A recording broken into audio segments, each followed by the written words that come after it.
ایوان میں ہم پہنچا دینا چاہتے ہیں۔ وہ چائنا جو کبھی اپنے بارے میں سوال کا تصور نہیں کرتا تھا، جو یہ سمجھتا تھا کہ ریسرچ کرنے میں، سائنس میں، ٹیکنالوجی میں، کسی بھی مشین کے پرزوں کو بنانے اور سدھارنے میں ہماری مثال دنیا میں کوئی نہیں ہے، لیکن اس چائنا پر اللہ رب العزت نے کرونا وائرس نام کی ایسی بیماری مسلط کر دی کہ اب ان کو پھرے بھی کوئی ٹیکنالوجی نہیں مل رہی ہے اور لا علاج بیماری ہے۔ اللہ کی قدرت نے چیلنج کر دیا۔ اور اسی طریقے سے آپ دنیا میں دیکھیے کیسے بڑے بڑے عرش پر بیٹھنے والے تھے، آج فرش پر تو کیا بلکہ فرش کے نیچے یہ رونے جا رہے ہیں۔ میرے بھائیوں، یہ دنیا کی طاقتوں کو دیکھ کر اور دنیا کی ابھرتی ہوئی انرجی کو دیکھ کر کبھی بھی گھبرانا نہیں چاہیے۔ میں آپ کو ایک حدیث پیش کرتا ہوں، آپ اشاروں میں سمجھیے۔ قیامت تک آنے والے انسانوں کو ایک پیغام سنایا، اللہ کا نظام سمجھایا، خدا کی تکوین سمجھائی۔ اگر یہ حدیث آج آپ نے دھیان سے سمجھ لی تو ساری ناامیدی، سارا خوف، سارا ڈر اور جتنے بھی خدشات ہیں وہ ختم ہوں گے۔ حضور نے بڑے تاکیدی جملے میں فرمایا، کچھ علماء موجود ہیں، میرے طلباء سن رہے ہیں، وہ تاکید والے کیسے کیسے کلمات ہیں۔ اِنَّهُ لَحَقٌّ عَلَى اللَّهِ أَن لَا يَرْفَعَ شَيْئًا مِنَ الدُّنْيَا إِلَّا وَضَعَهُ۔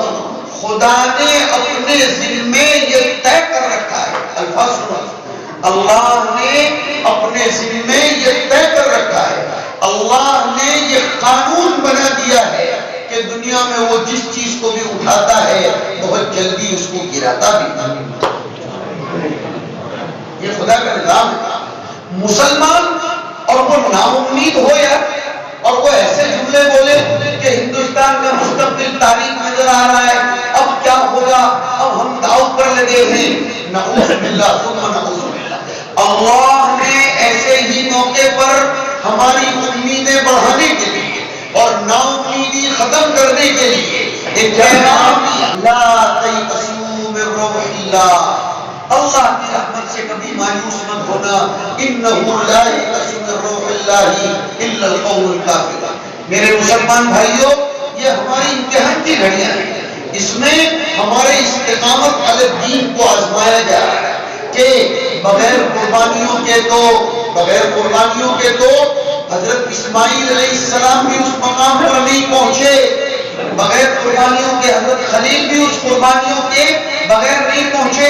قربانیاں دینا ضروری ہے، قربانی کے بعد ہی کوئی چیز چھٹ کر سامنے آتی ہے، لیکن اپنے آپ کو مضبوط کرو اور مسجدیں بھرنا شروع کرو، جیسے ہم لوگ بھرتے ہیں، راستے بھرتے ہیں، مسجدیں بھرنا شروع کریں، ہمارے معاملات کو درست کریں، ہماری معاشرت کو درست کریں، اتنا درست کریں، اتنا درست کریں کہ جیسے آخری جملہ سن لو، جیسے بدر کے میدان میں حضور نے اللہ کو یہ چیلنج کیا تھا، محبت میں، اللہ کو تو کوئی چیلنج نہیں کر سکتا، محبت میں اور مقام ناز میں حضور نے چیلنج کیا تھا، اے اللہ اگر تو بھی سن لے، تو نے میرے یہ صحابہ کی جماعت کو آج ہرا دیا تو پھر روئے زمین پر تیری عبادت کرنے والا بھی کوئی نہیں رہے گا۔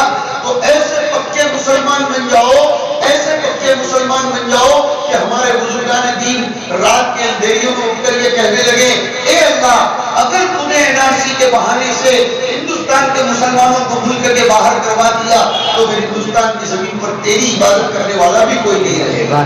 اگر اس طرح ہم مسلمان بن گئے اور ہمارے بڑوں کو یہ طاقت ملی تو پھر دیکھو وہ اللہ جو بدر میں تھا آج بھی وہی اللہ ہے، اس کے خزانے میں کوئی کمی نہیں آئی، وہاں نوٹ بندی بھی نہیں ہوئی، وہاں کچھ نہیں ہوا، اس کی طاقت وہی ہے۔ اس لیے یہ پیدا کرنے کی ضرورت ہے۔ وقت ہو چکا، میں نے اپنا مختصر سا پیغام آپ کو دیا۔